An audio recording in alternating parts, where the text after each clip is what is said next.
médico cirujano partero, egresado de la Universidad Autónoma de Nuevo León, con un posgrado en medicina interna en la Universidad Autónoma de Nuevo León. Actualmente está en una institución oncológica médica en la Universidad de Houston. Él nos presentará cáncer y obesidad. Bienvenido, doctor. Gracias.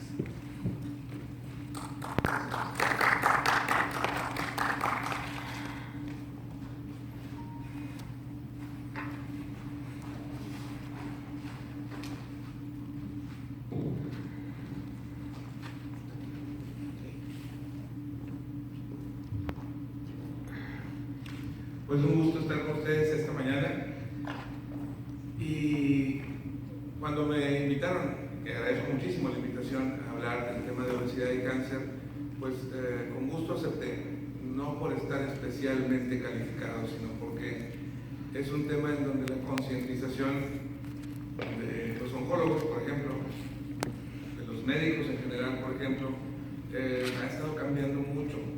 Entonces yo confieso que no soy la persona más capacitada para hablar de obesidad y cáncer, soy oncólogo, sí, pero tengo sobrepeso. Entonces, pues ese es un problema endémico en nuestra sociedad que tenemos que ir tomando conciencia todos para poder educar mejor a nuestros pacientes. De tal manera que el día de hoy vamos a hablar un poquito acerca de la importancia de este gran problema, de la epidemiología, tanto del cáncer como de la obesidad.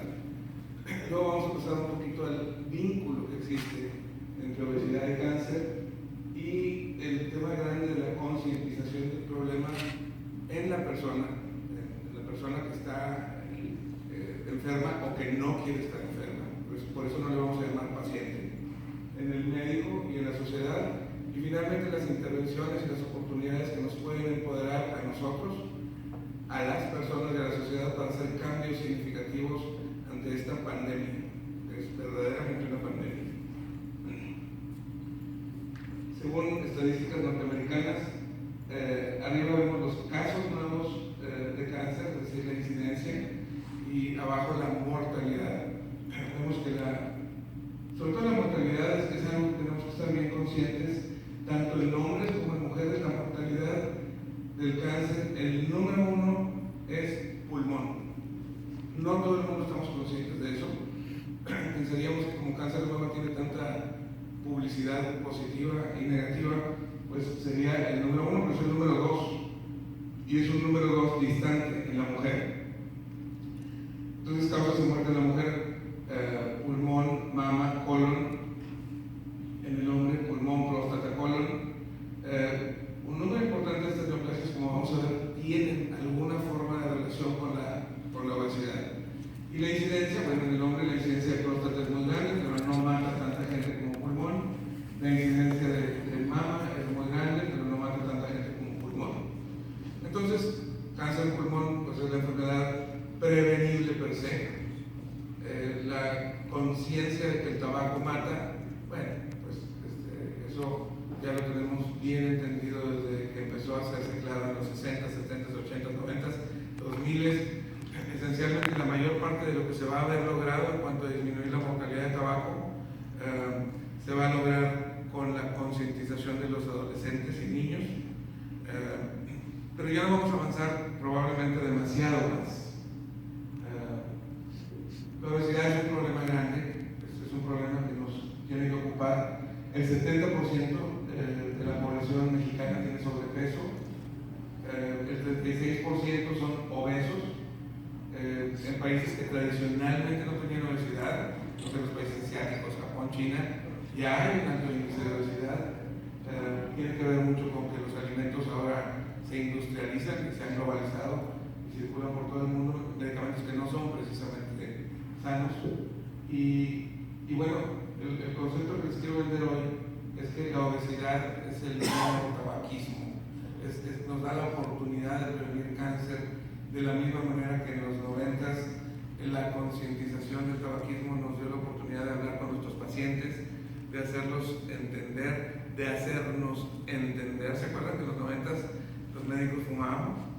El cuarto de médicos de la residencia de medicina interna que yo hice en el 92 era una nube de humo. Bueno, a lo mejor ahorita es una nube de rancheritos y pingüinos, no sé. Entonces, es un área de oportunidad enorme. Hay cánceres, bueno, siempre supimos. La razón por la que nos hemos tratado de entender que el cáncer está vinculado a la obesidad es que se requieren estadísticas finas y datos de calidad. Si el riesgo es muy alto, bueno, pues lo vamos a tener más o menos entendido. Yo me acuerdo que en la escuela de medicina había un acrónimo para el cáncer de endometrio, era en inglés, ¿no? Era gorda, obesa y cuarentona, female 40 fat. Porque el riesgo de cáncer de endometrio es tan claro que ya se distinguía en los 80s. Los otros tumores que están asociados a un riesgo de cáncer los hemos podido distinguir ahora que hay estadísticas un poco más finas, pero siempre se ha sabido algo de esta relación. La incidencia por cáncer en México ha cambiado entre el 2000 y el 2010. En cáncer en general ha aumentado de 60 a 66 por cada 100,000 habitantes. Estos son datos de nuestro país.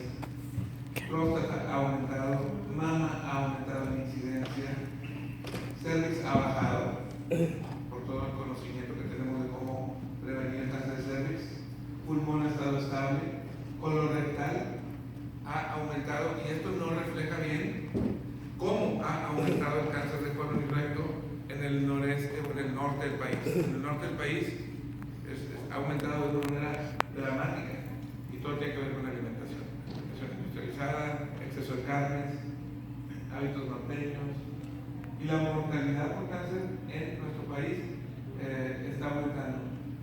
Probablemente no es como aparece aquí, porque también hay mucha más capacidad de censar los datos apropiadamente, pero ciertamente la mortalidad por cáncer en México está aumentando. Traje este artículo fresquecito, ya en los internetes nos encanta, que leí el último artículo. Bueno, este es de junio, todavía no está no había salido en prensa, junio de este año, y en New England dicen que nada más publican o un caso clínico muy específicamente impresionante desde el punto de vista científico, o 100,000 casos. Pero aquí la verdad, como dice mi hijo, se la bañaron. Son los casos de 68.5 millones de personas entre el 90 y el 2015 en 195 países, ahora que tenemos la capacidad de tener lo que llamamos metadatos, es decir, acceso a múltiples fuentes de datos en muchos centros diferentes. Entonces, pues vamos a ver tendencias interesantes en la obesidad. En el 2015, entonces, 100 millones de niños, 600 millones de adultos eran obesos, y la prevalencia se ha ido elevando notablemente.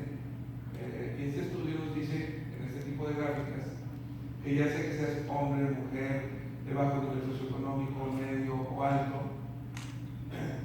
la prevalencia de obesidad en cada grupo de edad ha ido aumentando notablemente.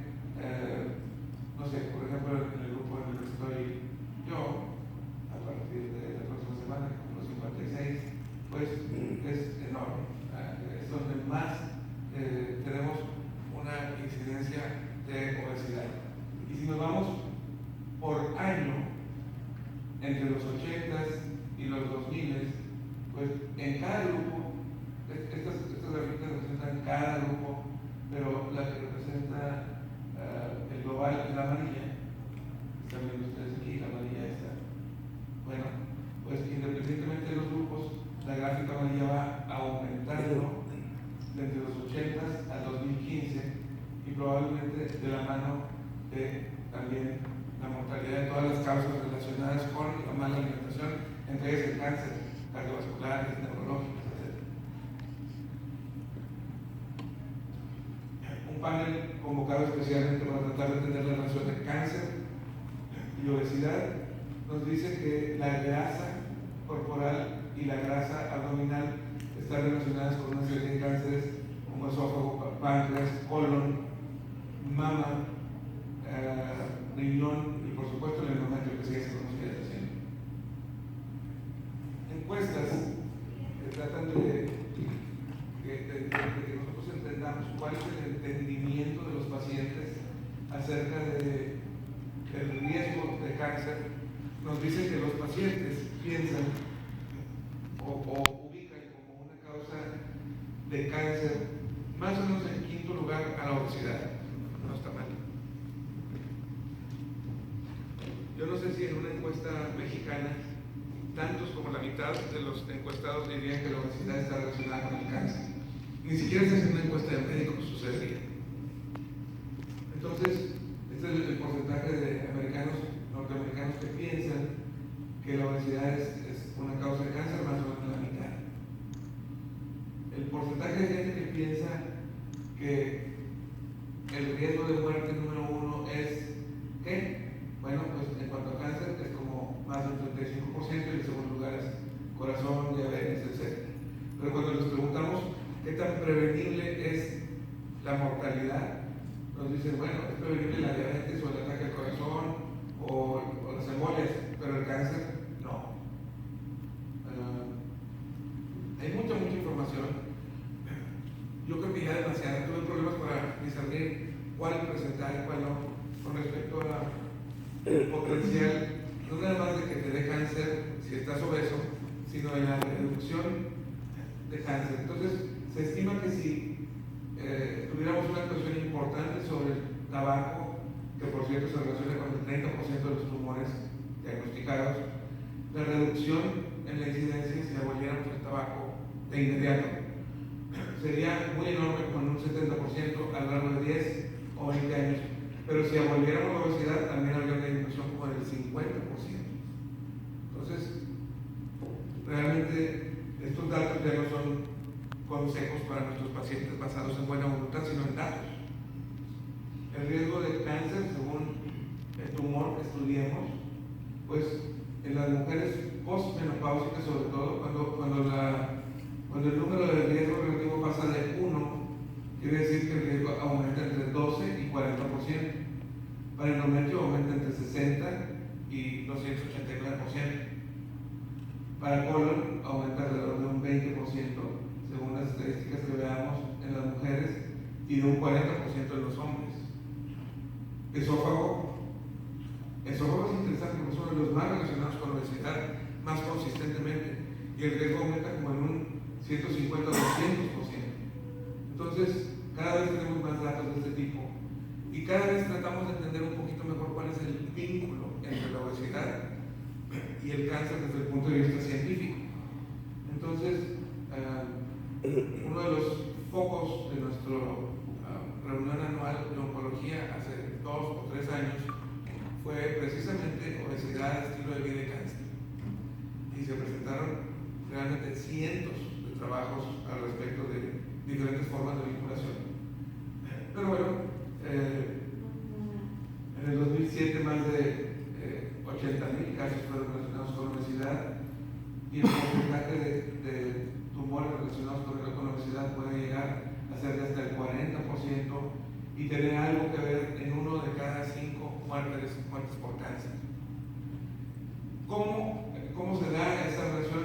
Es algo que realmente es un trabajo en progreso, que hay varios mecanismos que no se alcanzan a leer muy bien, pero básicamente la obesidad tiene una alta capacidad en las mujeres y en los hombres de generar una mayor producción de esteroides sexuales, tanto estrógenos en la mujer como testosterona en el hombre, a través de enzimas que están en la grasa corporal que se llaman aromatasas.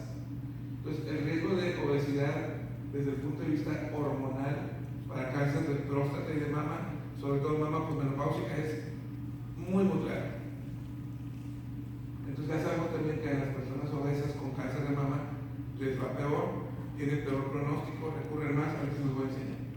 Pero también hay mecanismos que tienen que ver con inflamación crónica, y entonces eso genera un estrés constante en las células y problemas tumorales.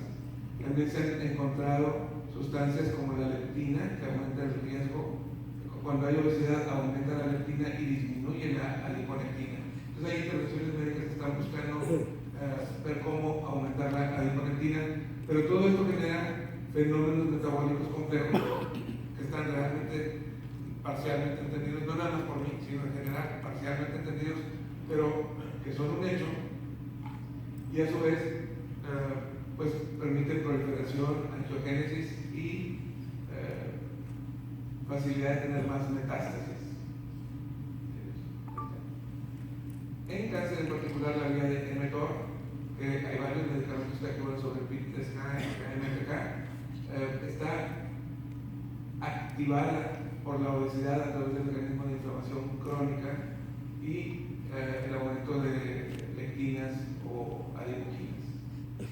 Entonces, hay formas endocrinosensibles de generar cáncer, de ahí el endometrio, la mama, la próstata, pero también hay formas no endocrinosensibles, y aquí, bueno, pues es hipoxia, inflamación, y una serie de factores que tienen que ver claramente con el sobrepeso.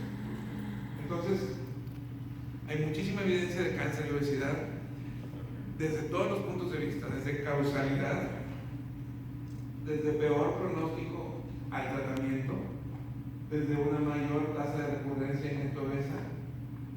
Esto, hace tiempo andaba yo en un congreso ahí viendo entre toda la oferta de pláticas que había. Y bueno, miren ustedes, la quimioterapia en cáncer de mama temprano, cáncer de mama etapa clínica 1 con ganglios negativos, poco diferenciado, tratado con mastectomía, es alguien a quien frecuentemente le vamos a ofrecer quimioterapia. La magnitud del riesgo de esa población de mortalidad es como de un 15%, y la magnitud del beneficio de la quimioterapia es como de un 5%. Bueno, pues disminuir de peso y volver a la normalidad en el entorno de un tratamiento de cáncer de mama da una magnitud de protección similar a esa, como un 5%. Entonces, si un paciente específico recibe tratamiento y además baja de peso, pues la magnitud de su beneficio va a ser mayor. Incluso si un paciente específico decidiera no recibir quimioterapia y solamente bajara a un peso normal, la magnitud del beneficio sería similar. Hay algunos estudios en el país sobre la concordancia entre la baja de peso y mejoría en el cáncer. No realmente por una razón, porque son bien difíciles de hacer. O sea, para mí, después de 25 años de práctica oncológica, la concordancia de esta información fue como que una especie de, o sea, por sentido común existía, pero por datos ha empezado a emerger como palomitas de maíz en los últimos 3 o 4 años, porque ahora en los lugares, vamos, industrializados tienen acceso a esto que te mencionaba de metadatos. Ahora sí tenemos datos muy enormes, pero sí hay trabajos en progreso en nutrición, en el Instituto Nacional de Nutrición, en donde pueden tener acceso a más datos.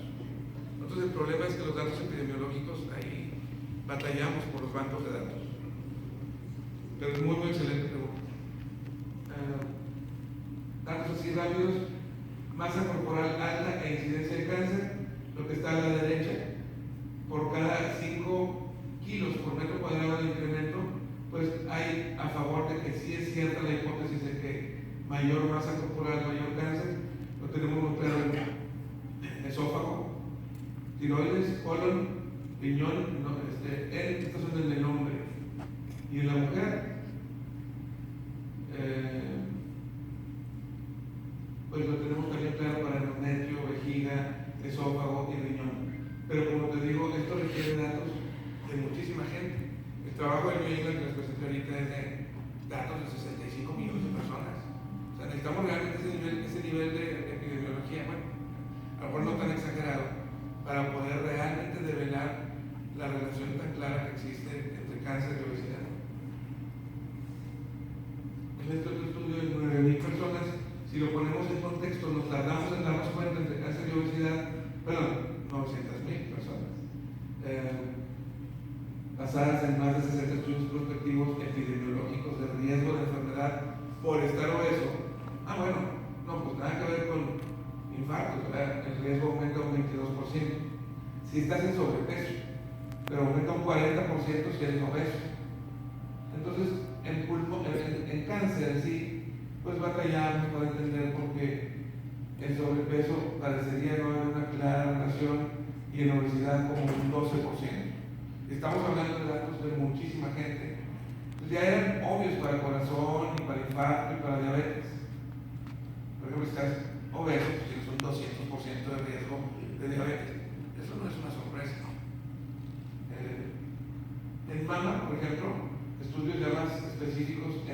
epidemiología, que andan en epidemiología, nos dicen que si tienes un índice de masa corporal propio de la obesidad, pues el riesgo de muerte por cáncer de mama aumenta entre un 40 y un 50%.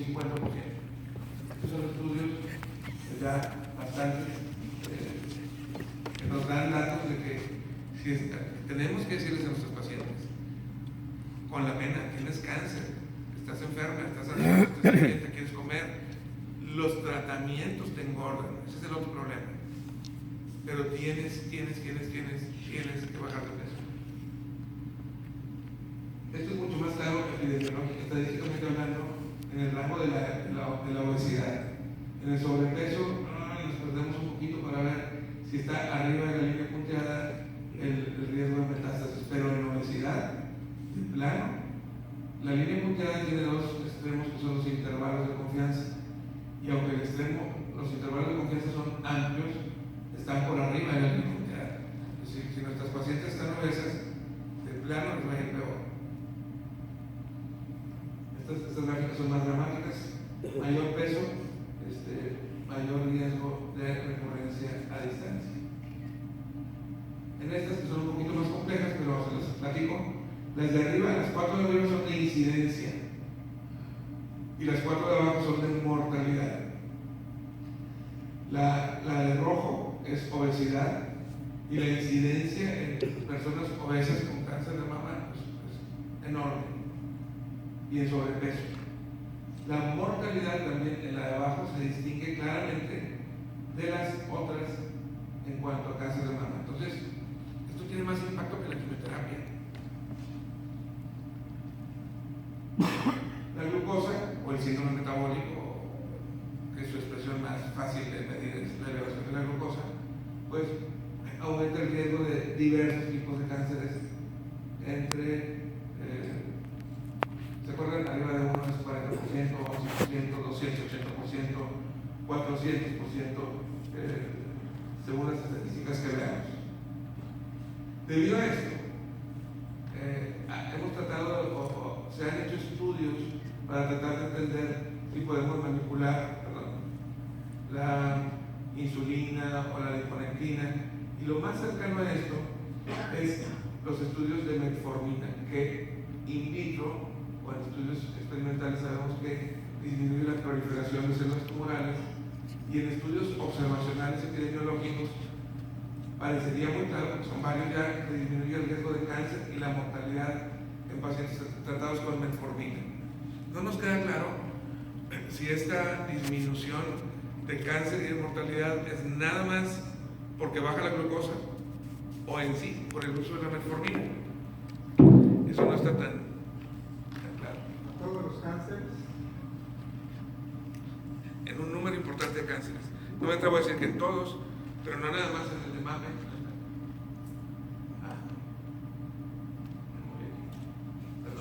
Por ejemplo, en este estudio de mortalidad por cáncer, no por un cáncer en especial, lo que está a la izquierda de la línea media favorece la hipótesis de que metformina disminuye el riesgo, y pues en prácticamente todos los estudios, excepto uno, la metformina de algún modo disminuye el riesgo, pero el riesgo de mortalidad y también la incidencia. También hay una relación entre la respuesta a la quimioterapia y el uso de metformina, pero esto es todo retrospectivo, es decir, analizaron los bancos de datos de pacientes con cáncer de mama que tuvieron diabetes y además fueron tratados con metformina, comparados con los diabéticos que no fueron tratados con metformina, etc. Entonces, todo esto está en proceso activo de tratar de probarse prospectivamente. Se requiere un esfuerzo enorme, pero sería muy importante porque es una medicina barata y una intervención simple. Independientemente de que nos dediquemos a confirmar si la metformina en sí se la tenemos que dar a nuestros pacientes, nos queda claro la prueba de concepto, y la prueba de concepto es: no queremos pacientes obesos, hiperglicémicos, con síndrome metabólico, porque les va a ir peor.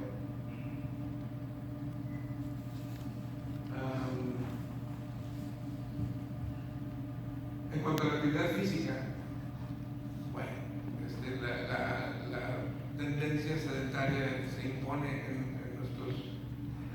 medidas, 50% no cubre los requisitos mínimos de actividad física, que es por lo menos 20 minutos de moverse al día.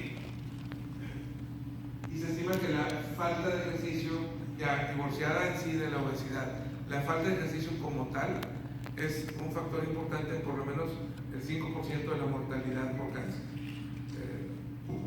disociada de su relación clara con la obesidad. Entonces, este impacto es mucho más importante en la adolescencia, en la juventud, en nuestros jóvenes y adolescentes. Nos lo dijo ayer Maya, yo creo, ¿no? Están ganando la vida por otro lado, por estar sentados en los videojuegos, etc. El riesgo de disminución de cáncer por activarse físicamente de manera moderada o de intensa varía entre un 13 y un 30%. Y aquí vemos algunas estadísticas, por ahí vamos a ver. Entonces, estamos como consejo, Maestro, ¿qué sería moderado? al evitar a nuestros pacientes, perdón, sí. Maestro, ¿qué sería moderado y qué sería intenso? ¿La cantidad de días o la aumento de frecuencia cardíaca? No, sabes que lo miden, ahorita lo vamos a ver en una estadística en gasto calórico para fines de investigación. No lo encontré relatado como frecuencia cardíaca, que es el modo como se mide el ejercicio para otras intervenciones, por ejemplo, cardiovasculares. Entonces, hay que animar a nuestros pacientes sobrevivientes a que realicen ejercicio, a que se reactiven. En los 90 les decíamos, usted esté en reposo, esté tranquilo, no salga a la calle, no se mueva mucho, relájese, no haga nada. Ya después, no, pacientes con cáncer cansados, si hacen ejercicio apropiado y bien supervisado, la fatiga disminuye notablemente. Entonces, pues son numerosos los beneficios de la actividad física. Por ejemplo, aquí los vemos, aunque no se alcanzan a distinguir muy bien, pero mayor actividad física disminuye la insulina y la glucosa, se relaciona con menos adiposidad y menos riesgo de cáncer, altera el metabolismo positivamente, mejorando la adiponectina y disminuyendo el riesgo de cáncer. Al disminuir la grasa y hacer ejercicio, y como hay menos grasa, ya les informaba que había menos estrógenos, menos testosterona en exceso, mejora el riesgo de cáncer. El ejercicio en sí directamente nada que ver con cáncer, pero mejora la cuestión inmunológica, lo cual indirectamente tiene que ver con el riesgo de cáncer. Entonces, pues, ¿cómo se miden estos datos de actividad física? Por ejemplo, en los cánceres relacionados con hormonas, sabemos que los que tienen menos índice de masa corporal y más actividad física, que son estos, tienen menos concentraciones de estrona y estriol, que sabemos que se relacionan con cáncer. En este estudio de enfermeras que tuvieron cáncer, es un estudio epidemiológico enorme, para actividad física postdiagnóstico de cáncer de mama, y aquí lo medían, es lo que me preguntaba, ¿cómo lo medían? Lo medían en MED por hora por semana. No sé, es alguna forma de medir el gasto calórico de energía. Y entonces uno de los conceptos es equilibrio energético, o sea, un equilibrio entre lo que comes y lo que gastas. Pues, estos son los que no hacían nada de ejercicio, estas son las Iron Woman, y aquí hay niveles de actividad, es decir, de actividad. Si se fijan, las que no hacían nada de ejercicio tienen más recurrencia, más muerte por cáncer de mama y más muertes totales. Contrario a todas las demás. En todas las demás, la estadística no distingue con tanto dramatismo entre hacer poquito ejercicio y muchísimo. La idea es, por lo menos, animarlas a activarse, a hacer ejercicio consistente, diario, no necesariamente, por supuesto, atlético, pero sí más ejercicio. Digo, tampoco nos peleamos en ese atletismo. En este otro, algo similar, es otro estudio con grandes cantidades de gente, y más o menos con las mismas mediciones, estar activo de uno u otro modo, moderada o intensamente, disminuye el riesgo comparado con estar inactivo. ¿De acuerdo? La cirugía bariátrica, bueno, pues estamos todos ambivalentes con respecto a los datos de cirugía bariátrica. Se está haciendo muy popular el uso de cirugía bariátrica para el tratamiento de obesidad. Yo estoy todavía en el proceso de aprender. Afortunadamente, bueno, pues no es mi decisión quién se hace cirugía bariátrica o no, pero tomando en cuenta que es enorme la cantidad de gente que baja de peso y vuelve a subir. Del mismo modo, por ejemplo, es enorme la cantidad de gente que deja de fumar y vuelve a fumar. Decía Mark Twain, dejar de fumar es fácil, yo lo he hecho cientos de veces. Entonces, pues sí, bajar de peso es fácil, yo lo he hecho cientos de veces. Pero no sé, pero los datos duros de la cirugía bariátrica es que sí hay un rol protector importante, sobre todo en los cánceres relacionados a obesidad que tiene que ver con hormonas, por ejemplo el de mama. Entonces, en estos ya varios estudios, algunos de ellos prospectivos, la reducción del riesgo de muerte en general y del riesgo de cáncer, el riesgo de cáncer disminuye con un 50 o 60% de pacientes que son pues mórbidamente obesos que entraron a una cirugía bariátrica. No en todos. O sea, no estoy hablando de que nosotros los de sobrepeso nos metamos a cirugía de obesidad, pero los obesos que tienen un riesgo enorme, pues iban a tener beneficios enormes en su riesgo de mortalidad. Especialmente en las mujeres. Este es el impacto de la cirugía bariátrica en hombres y en mujeres obesos en cuanto al riesgo de cáncer, y en mujeres se logra demostrar una diferencia importante a favor de una disminución del riesgo en las operadas. Entonces, pues es un factor importante buscar que nuestros pacientes bajen de peso, haya sido como haya sido. Si se puede, modificando sus hábitos una y otra vez, pero si no, pues hay una corriente que está tomando fuerza desde el punto de vista de datos en cuanto a que hay que bajar de peso.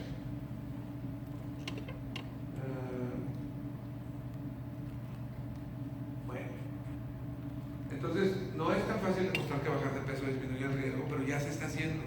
Entonces, por eso ahorita tal vez no haya datos mexicanos de calidad, porque se requirieron bases de datos enormes, pero los va a haber y son consistentes con lo que está sucediendo. Entonces, la conciencia que tenemos que tener aquí es que la obesidad es una oportunidad de intervención.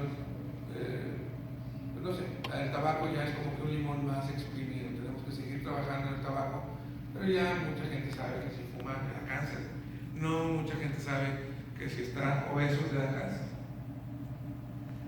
Casi 100% de los ciudadanos, entre los cuales desafortunadamente me incluyo, no cumplen los requerimientos de consumo de granos, frutas y vegetales.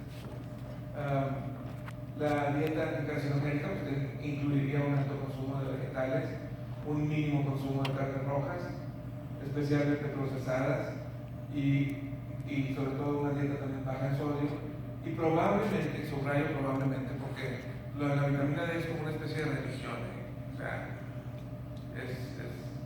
ya no es algo sujeto a consideración, es una especie de ropa de fe, pero probablemente el consumo de vitamina D y ácido fólico sea útil.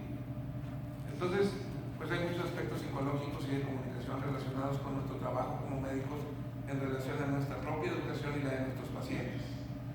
Nos olvidamos que existe este problema. Nos falta tener conciencia, bueno, sí, pero también una comprensión ya internalizada, que los gringos llaman mindfulness, y la asocian con la meditación y con la conciencia y con el aquí y ahora. Pues sí, el aquí y ahora, sí, tenemos que tener ese tipo de situaciones para nosotros mismos. Al final de la plática les voy a mencionar una frasecita de esas latinas, que quiere decir, dice carpe diem, se aprovecha el día. Entonces tenemos que aprovechar lo que tenemos cuando lo tenemos. Entonces, si no tenemos conciencia de eso, pues los pacientes menos.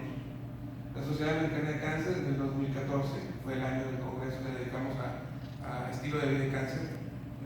Como le digo, hubo cientos de trabajos, no uno ni otro.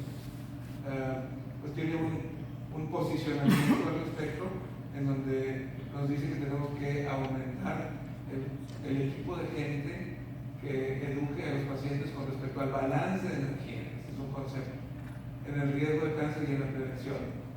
Integrar estrategias de manejo de peso en la educación de los oncólogos. Definir para optimizar los recursos a quién vamos a entrenar, quién los va a entrenar, quién va a entrenar al entrenador, y mejorar las relaciones con las organizaciones que trabajan con obesidad. Pues hay una serie de pasos específicos, recomendaciones, herramientas, recursos, intervenciones en el comportamiento, mediciones, políticas, que realmente tendríamos que estar trabajando más allá de una idea nada más, sino de una internalización de este problema. Entonces, para eso tenemos que comunicarnos con nuestros pacientes. Típicamente los médicos nos habíamos estado comunicando, sobre todo una generación para arriba, en un modo paternalista. Mire, madre, ya no coma, no sé. Pues después evolucionamos en el extremo opuesto, ¿no? En la forma deliberativa. Pues miren, tenemos, no sé, la quimiofac, la FEC, el taxol y las hormonas, todas tienen beneficios y ustedes cojan. Pues tampoco es así. Luego entonces tenemos que tener un esquema de decisiones compartidas con nuestros pacientes, en donde le expliquemos a nuestro paciente cuál es la meta, él nos explique cuál es su meta, la deliberemos y finalmente haya una recomendación médica explícita sobre, por ejemplo, te sugiero cambiar la meta, pero no como una orden. Y esta caricatura trata de evidenciar eso, ¿no? ¿Qué preferirías si nada más les explicamos las alternativas, los beneficios, los daños, los riesgos? Pues no, hay que recomendar una opción, sustentarla y basada en la persona que tenemos enfrente. Entonces, estos avances que ha habido en oncología, que son muchos, y uno de ellos es este entendimiento de obesidad y estilo de vida, pues no son, desde mi punto de vista, y es un concepto que quisiera entenderles, no son de la lucha contra el cáncer. El lenguaje guerrero contra el cáncer nos mete en problemas a los médicos y a los pacientes. Es más, yo creo que es propio ejercer una concientización pro salud. Es decir, no luchamos contra la obesidad, buscamos un equilibrio en nuestro estilo de vida. Y ese estilo de vida saludable pues incluye, por supuesto, dieta sana, ejercicio, un peso adecuado, no tabaco. Y lamento decirles que la información en el mundo va intensamente en relación a no alcohol, lo cual es, no hay estudios con tequila, así que todavía no podemos decir eso, pero es no alcohol. Casi cualquier cantidad de alcohol implica de algún modo mayor riesgo de cáncer, y no solo de cáncer. Acabo de leer un artículo ayer de demencia. O sea, mayor riesgo de demencia en personas que tienen consumo moderado. En esa población específica se fueron. Está muy agresivo. Y el tamizaje, bueno, otro día por favor, si me gustaría estar con ustedes hablando de tamizaje, está cambiando dramáticamente las políticas de tamizaje en el mundo. Tiene que ser más discriminativo, menos masivo. Estamos diagnosticando demasiadísimos cánceres de próstata que no son clínicamente significativos, pero ahí estamos dándoles radiación y cirugía y generando consecuencias en muchos pacientes. Entonces la educación es fundamental, la nuestra y la del paciente, pero hay que tener en cuenta que si no nos educamos en esto, nuestros pacientes no rebasan. O sea, ahorita, no sé, si un paciente se mete a leer de cáncer de mama y no estamos en el último congreso, ellos sí lo leyeron, porque les llega. Entonces, esto fluye entre el paciente y nosotros y tenemos que aceptarlo y reconocerlo. Carpe diem es la frase latina que los romanos acuñaron hace mucho tiempo, que quiere decir aprovecha el día, usa tus oportunidades. Y fue, no es mía, era bueno que hubiera descubierto yo, ni siquiera sabía que quería decir carpe diem, pero fue como que el motivo, el lema de esta reunión de hace 3 años, en donde realmente se nos dieron muchos datos que estoy tratando de transmitirles con respecto a este equilibrio que tiene que haber entre peso, dieta, actividad física, buscar ser saludable, comer menos carnes rojas, comer más plantas. Vamos, tener más conciencia de que más tenemos un cuerpo y que tenemos que buscar cómo optimizar nuestras capacidades de no sobrecargar nuestro cuerpo de enfermedades y nuestro sistema sanitario. Entonces, pues es un tema que yo creo que vamos a seguir tocando desde muchos puntos de vista. Como les digo, al principio no soy experto en obesidad y no soy experto en obesidad y cáncer, pero ustedes tampoco. O sea, tenemos que hacerlos, porque estos datos no los teníamos. Nosotros teníamos los datos de la pirámide alimenticia de que deberías de comer, ¿cómo era? Nada de grasas, pero sí muchos carbohidratos, cereales y todo estaba en la pirámide. Esa pirámide nos hizo mucho daño. Ahora la recomendación alimenticia es un plato que se llama My Plate, de acuerdo a la Sociedad Americana de Nutrición. Y la leche, por ejemplo, que estaba en la base de la pirámide, en el plato hay un vasito afuera. O sea, si quieres, porque en realidad la leche es para los lactantes. Entonces, no digo que están prohibidos, simplemente no están recomendados. ¿Mande? No, ya no hay pirámide, ahora hay un plato. Y el plato tiene la leche fuera, es decir, la leche fuera del plato quiere decir, yo, sociedad fulanita, no te la prohíbo, pero no te la recomiendo. Tú no necesitas leche. Bueno, sí quiero decir leche y lácteos. Doctor, también el uso de químicos para frutas, verduras, fertilizantes, pesticidas, los granos transgénicos, todos estos también son factores que en un momento dado tienen que intervenir. Pero vamos a tener que irlos demostrando. ¿Perdón? Vamos a tener que irlo demostrando. Es decir, hay una diferencia grande. Por eso te decía, doctor, que en este congresito de hace 3 años hay una diferencia grande entre el sentido común, que dice, oye, desde que empezamos a procesar la comida, pues hay más cáncer, o hay más infartos, o hay más, no sé. A decir, es que los preservadores de la comida son los que generan el cáncer. Eso hay que demostrarlo.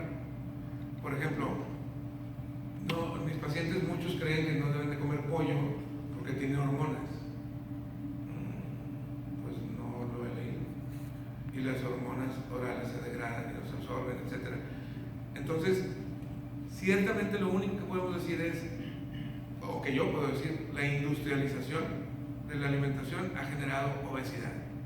Puede ser también por el lado de que les ponen cosas para que sepa más rico, o para que tenga más sal y comemos más, o para que nos saciemos menos rápidamente. No sabemos cuál de todos los factores de la industrialización de la comida es el que provoca cáncer y tendríamos que quitar. Pero lo que sí les recomiendo yo a mis pacientes es, hazle como quieras, no estés en sobrepeso ni obeso. Que yo me meta a decirles, no comas pollo y nada más come pollo orgánico, no estoy seguro si tengo datos suficientes. Sobre los ingredientes de la saciedad, yo creo que es lo contrario, la mercadotecnia le pone más para que no. Eso es lo que quise decir. Sí, la Coca-Cola, por ejemplo, si toma, le dan ganas de tomar más y le dan ganas de tomar más, y ese es el negocio de Claro. la empresa. Ahora, ellos hacen negocio como sea. También está el tema de que pues hay dos tipos de pensamiento, ¿no? Por ejemplo, si lo trasladamos a la política, los sospechosistas y los que no. Entonces, en el mundo de los sospechosistas es que la industria se enriquece porque fabrica cornflakes. La industria se enriquece como sea. Ahora la industria se enriquece porque tienen GNC que vende millones y millones, porque venden el mercado de las vitaminas que muchas no sirven para nada, que venden billones. La industria como quiera gana dinero. El tema es que sí, yo creo que fue un serio problema de mala investigación científica la que nos llevó a la pirámide alimenticia, que nos hizo mucho daño a toda una generación que nos tiene en sobrepeso. Evita la inactividad, el sedentarismo Sí. en los niños, en los adultos. En los niños es un problema que va a explotar. Se va a tener un mundo de niños enfermos, de adultos enfermos, que de niños pudimos haber evitado la obesidad infantil, pues es una alarma roja a nivel sanitario mundial. Entonces, espero que nada felicitar por la presentación. Agradezco muchísimo la información que nos ha brindado. Muchas gracias. Y la verdad, como comentario, quisiera yo señalar, al menos a mí me sacude y positivamente, por ejemplo, ver esta relación tan directa entre la obesidad y cáncer. Y la verdad de las cosas es que antes de un poco tiempo, yo no hubiera puesto a dieta a un paciente con cáncer. Y generalmente reservo esa opinión, cheque lo revisen con su oncólogo, ¿verdad? Como que sentía uno y el paciente mismo, pues casi un pecado, es decir, póngase a dieta. Como si en un momento dado el sobrepeso o la obesidad le pudieran dar algún grado de protección y que tolerar un poquito más las cosas. De hecho, se difunde mucho entre los pacientes, es decirnos, oye, la señora que tiene obesidad se preocupa por el esposo que tiene buen peso y le dice es que no va a aguantar ni un resfrío, o sea, con ese peso no va a aguantar nada, necesita tener tantita reserva. Entonces, yo creo que tenemos que quitarnos esos tabús, tenemos que quitarnos esas situaciones y qué mejor que con esta evidencia. No sé si haya ahí, ya como pregunta, la actividad sexual se ha relacionado directamente con la disminución del riesgo de enfermedad cardiovascular. ¿Hay algo en relación entre actividad sexual y cáncer? No que yo conozco. Se ve mucha investigación en tratar de normalizar el tema de sexualidad en pacientes con cáncer, pero que yo conozco alguna relación entre actividad sexual y cáncer. O sea, que te disminuye el riesgo de cáncer, al menos evidencia no realizada. Lo más cercano que viene a mi cabecita es la mortalidad por cáncer en solteros y casados. Nos quejamos los casados, pero no, nos va mejor. Definitivamente. Muy bien, muchas gracias.